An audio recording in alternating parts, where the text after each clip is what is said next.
Blubuk, blubuk, blubuk, blubuk, blubuk, blubuk, blubuk, blubuk.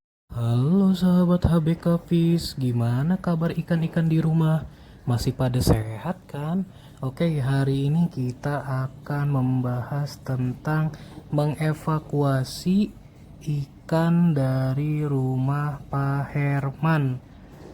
Kenapa ikan-ikan ini harus dievakuasi? Karena yang pertama, ikan ini itu terjerang penyakit dari kutu dan jamur. Kemudian Pak Herman memberikan beberapa obat dan akhirnya ikan ini beberapa ada yang bengkok di bagian belakangnya, seperti yang bisa teman-teman lihat nih. Tuh, bagian belakangnya itu bengkok.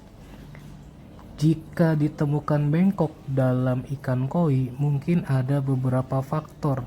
Yang pertama adalah faktor di mana ikan itu jatuh atau biasanya lompat dari kolam, kemudian terbentur ke tanah langsung tanpa ada pengaman, sehingga badannya itu atau tulangnya itu patah sehingga mengakibatkan bengkok.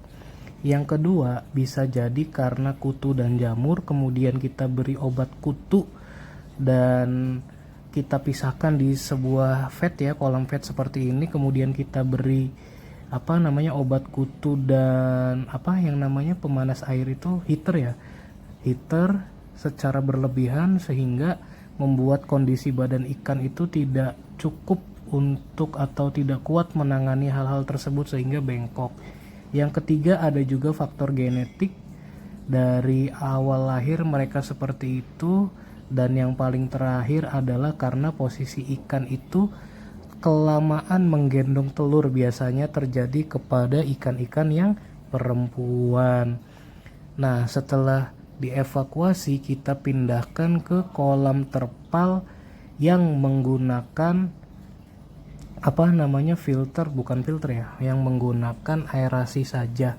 Nanti di sini saat ikan ada di kolam ini, air itu akan diganti setiap hari sekitar 10-30%. Kemudian jangan lupa saat menyedotnya itu kotoran-kotoran di bawah yang mengendap harus diangkat juga. Nah, saat di kolam penampungan seperti ini, kita lihat nih sampai 1 minggu ke depan, kira-kira ikannya itu apakah masih selemah yang ada di rumah Pak Herman atau seperti apa. Semoga setelah seminggu dirawat di sini, walaupun tubuhnya ikan ini sudah bengkok atau tidak bisa kembali, ikan tetap bisa hidup dan sehat. Terima kasih.